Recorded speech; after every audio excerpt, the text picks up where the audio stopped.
अस्सलाम वालेकुम। जी हिराल ट्रेडर्स, कैसे हैं आप? उम्मीद है कि आप सब खैरियत से होंगे। जी, वीक के फ़ोरकास्ट के हवाले से हम हाज़िर हैं और वीक के एनालिसिस करने से पहले हम अ, मंथ के एनालिसिस को ज़रूर देखते हैं और मंथ की क्लोज़िंग और ओपनिंग को भी हम मद्देनज़र रखेंगे, क्योंकि मंथ की जो कैंडल होती है, वो बहुत अहम होती है। तो अगर आप देखें मंथ को और हमारे पिछले फ़ोरकास्ट को भी अगर आप मद्देनज़र रखेंगे, तो आपको ये याद होगा कि ये वाला हमने एक ज़ोन लगाया था और हमने कहा था कि इस ज़ोन से हम बाइंग देखेंगे, मंथ की कैंडल के अंदर, क्योंकि यहाँ पर एक बहुत बड़ी बुलिश कैंडल बनी हुई थी, जिसने बेरिश कैंडल को अपने अंदर क्लोज़ किया था, ख़त्म करके ऊपर क्लोज़िंग दी थी। तो इसके बारे में हमने बात की हुई है, तो यकीनन आपको वो याद होगा, जब भी हमने पिछले वीक के अंदर एनालिसिस किए थे, तो इसको हमने सबसे सामने रखा था और आपको बताया था इसके बारे में। जी, अभी चलते हैं हम वीक के अंदर, तो वीक में आप देखेंगे कि अगर हम वही लेवल लगा लें मंथ वाला, उसी को हम अब मार्क कर लेता हूँ मैं ये और आप इसको मद्देनज़र रख के जब आप आएँगे वीक के अंदर, तो आप देखेंगे कि मार्केट ने हूबहू उसी ज़ोन से ही रिजेक्शन ली और रिजेक्शन एक ऐसी ली ज़बरदस्त किस्म की कि पूरा वीक ही आप देखेंगे बुलिश के अंदर क्लोज़ हो रहा है। तो ये बाइंग प्रेशर है, इसके अंदर जो मार्केट में हमें देखने में हमें मिला है और जैसा कि आप जानते होंगे कि ये जो बाइंग प्रेशर बना है और बड़ा पिछले वीक से लेकर और अभी तक के लिए पूरा हफ्ता जो मार्केट चली है, बहुत स्ट्रॉन्ग बुलिश चली है। तो इसके अंदर जो सबसे बड़ी वजह हो सकती है, वो आपको पता है कि दुनिया के हालात हैं। इसराइल का हमला है जो उसने गज़ा के अंदर, फ़लस्तीन के अंदर किया है, तो ये एक जंग की सूरत-ए-हाल है।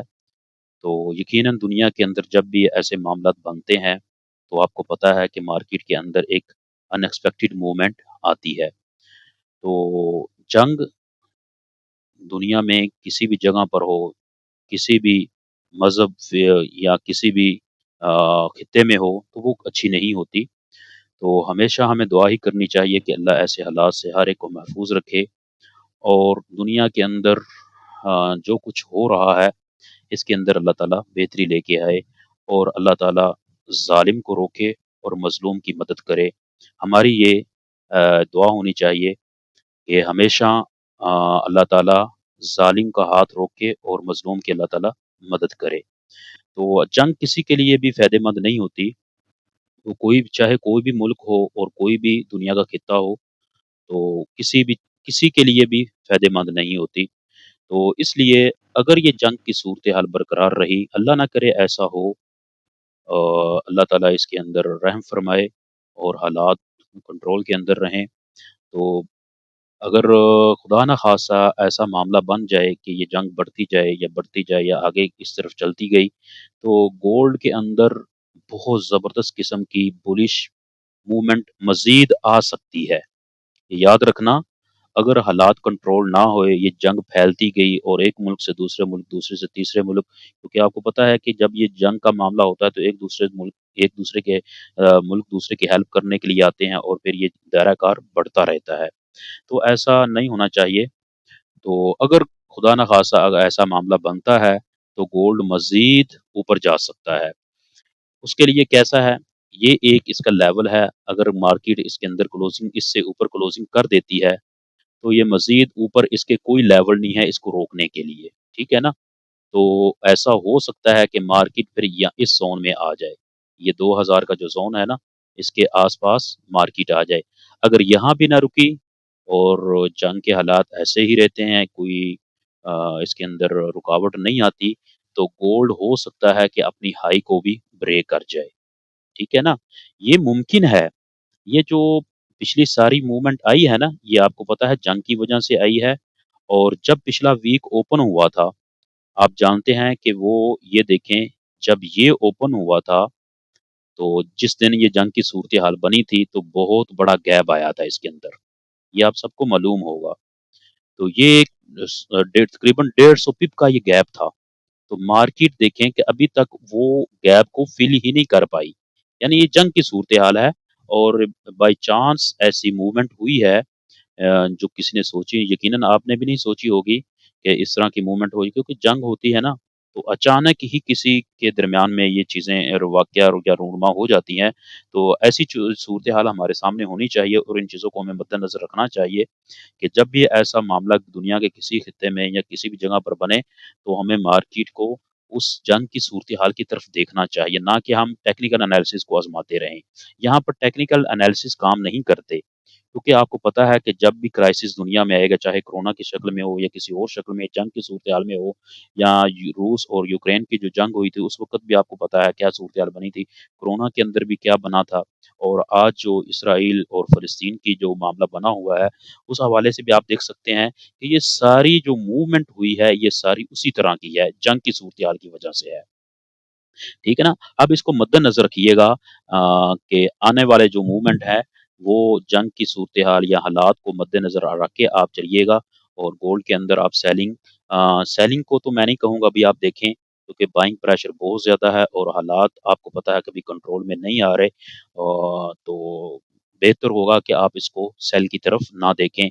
ये एक लेवल है जो ये क्लोजिंग है, ये वाली अगर मार्केट ने इसके ऊपर क्लोजिंग कर दी, इससे ऊपर क्लोजिंग कर दी, तो फिर मुझे लगता है कि ये मज़ीद ऊपर इस लेवल तक चला जाएगा 2000 के करीब-करीब, ठीक है ना?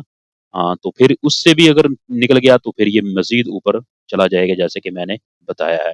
तो इसलिए ये एक लेवल इसके पास आ रहा है छोटा-सा, ये वाला लेवल आ रहा है। अगर यहाँ पर कुछ हमें सेल की तरफ को साइन मिला तो हम यहाँ से सेल में बैठेंगे और ये लेवल है 1939 वाला, ठीक है? 1939 वाला ये लेवल है। यहाँ पर हम देखेंगे अगर हमें कोई रिजेक्शन मिलती है छोटे टाइम फ्रेम में, H1 में कम से कम इसको लोअर लो करना चाहिए।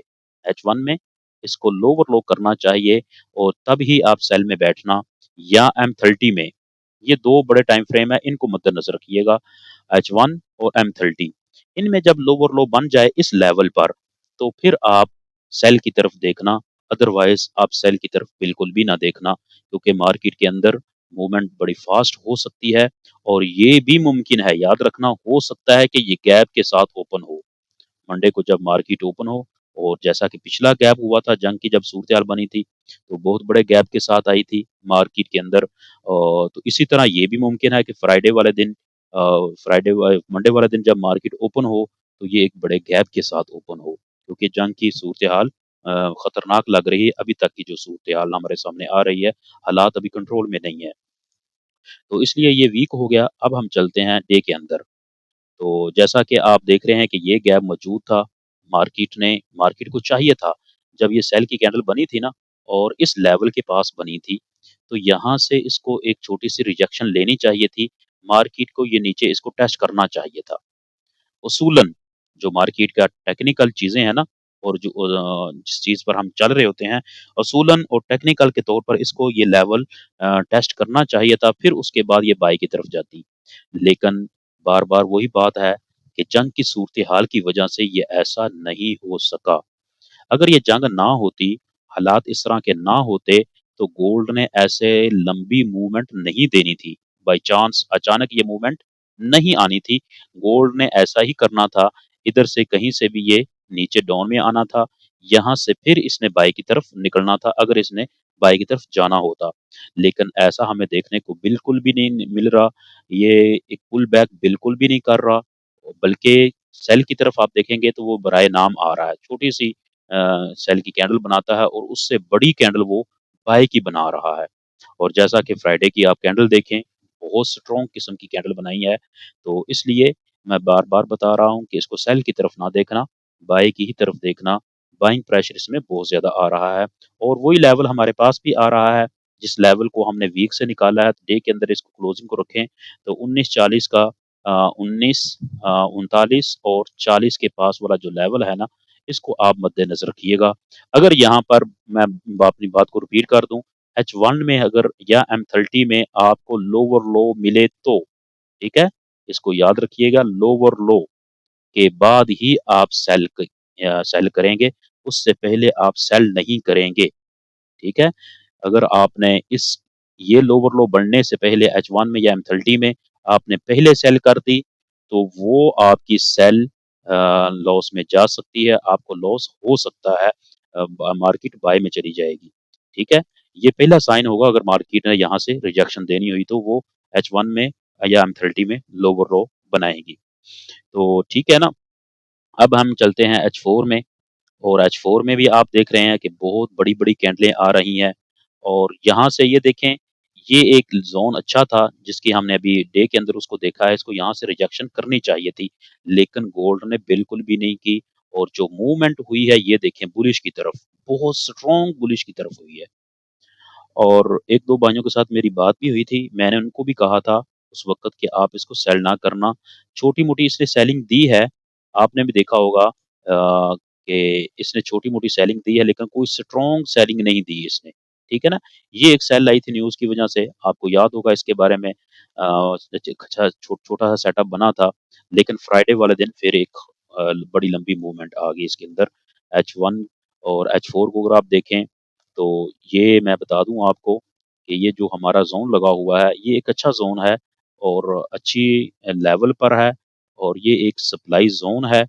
यहाँ पर मार्केट आपको रिजेक्शन देती है, तो आप ज़रूर सेल कीजिएगा, अदरवाइज़ आप सेल बिल्कुल भी ना करें। इसको पूरा मैं ज़ोन ही बना देता हूँ क्योंकि कैंडल एक अच्छी कैंडल बनी है, तो वो एक पूरा अच्छा ज़ोन बनेगा हमारा, ये H4 का, ठीक है? अब इसको याद रखिएगा अच्छी तरह। ये H4 का एक ज़ोन हमारे पास अच्छा आ रहा है। अगर मार्केट यहाँ से सेल ना हुई, तो आगे मज़ीद इसको रोकने वाला जो ज़ोन है ना, वो हमें कहीं भी करीब नज़र नहीं आ रहा कि मार्केट इसके बाद कहीं करीब जाके रुक जाए। इसके बाद ना रुकी, तो मार्केट बहुत ज़्यादा ऊपर मज़ीद स्ट्रॉन्ग बुलिश में निकल जाएगी। तो ये तो H4 में हमने देख लिया, सारी सूरत-ए-हाल हमारे सामने है और इसी तरह H1 में हम देखेंगे, तो ये जो ज़ोन हमारे पास है, वो बेहतरीन है, अच्छा है और अच्छे लेवल पर मौजूद है, तो इसलिए हम यहाँ से इसको सेल में देखेंगे।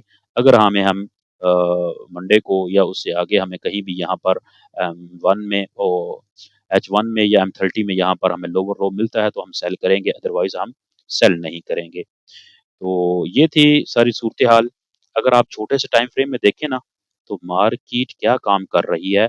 M5 की एक-एक छोटी-छोटी कैंडल को देखें आप, M5 में तकरीबन 100-100 पिप की मार किए जा रहा है वो। M5 के अंदर बड़ी-बड़ी कैंडलें लगा रहा है। तो इसलिए बड़े एहतियात के साथ इसको ट्रेड कीजिएगा, जल्दबाज़ी में ट्रेड ना कीजिएगा। तो इसको जब भी अभी फ़िलहाल आप देखें, तो आप बाई की ही तरफ देखें, इसको सेल की तरफ ना देखें। सेल में मैंने बता दिया है कि कहाँ जाकर क्या सेटअप बनेगा, तो आप सेल कीजिएगा, अदरवाइज़ आप सेल ना कीजिएगा। सेल इसके अंदर खतरनाक हो सकती है। इसकी मूवमेंट फ़ास्ट है बुलिश की तरफ, वो हम वीक में भी, मंथ में भी सारी सूरत-ए-हाल देख चुके हैं। तो इसलिए बार-बार मैं कहूँगा आपको मंथ के अंदर भी आप देखेंगे ना, तो जिस तरह की ये कैंडल सेल में बनी है ना, एक ही कैंडल उसको खाने की कोशिश कर रही है। देख रहे हैं आप? तो हो सकता है कि वीक की जब क्लोजिंग हो और मंथ की जब क्लोजिंग हो, तो ये एक स्ट्रॉन्ग बुलिश में क्लोज़ हो जाए और वीक में जब आप देखेंगे, तो ये सेटअप बड़ा खतरनाक बन रहा है। किस तरह? ये सेल की 3-4 हफ्तों में मार्केट नीचे आई और एक ही हफ्ते में 3-4 दिन की जो सेल की मूवमेंट हुई वो एक ही कैंडल खाने की कोशिश कर रही है। तो ये ज़रा देखें गौर से, ये बड़ा स्ट्रॉन्ग किस्म का सेटअप बुलिश की तरफ बन रहा है। वो कैसे? आपको नज़र आ ही गया है कि 3-4 हफ्ते की मूवमेंट को सिर्फ़ 1 हफ्ते की मूवमेंट ने ख़त्म करके रख दिया है। तो इसलिए बार-बार कहूँगा सेल की तरफ ना देखना, बाई की ही तरफ देखना और ट्रेड अपना बाई की ही तरफ लेके जाना, सेल की तरफ कम देखना और बाई की तरफ ज़्यादा तवज्जो करना। उम्मीद है कि आपको ये सेटअप समझ आया होगा और आप इसके मुताबिक ट्रेड कर पाएँगे। अगर आपको अच्छा लगे, पसंद आए तो लाइक और शेयर कीजिएगा दोस्तों के साथ और साथ-साथ दुनिया के अंदर जो हालात बन रहे हैं, इनके लिए भी दुआ कीजिएगा अल्लाह ताला इनके अंदर आसानियाँ पैदा फ़रमाए और ज़ालिम को अल्लाह ताला रोके और मज़लूम की अल्लाह ताला मदद फ़रमाए। तो दुआ कीजिए सब भाई और मुझे इजाज़त दीजिए। ओके जी, अल्लाह हाफ़िज़, फ़ी अमान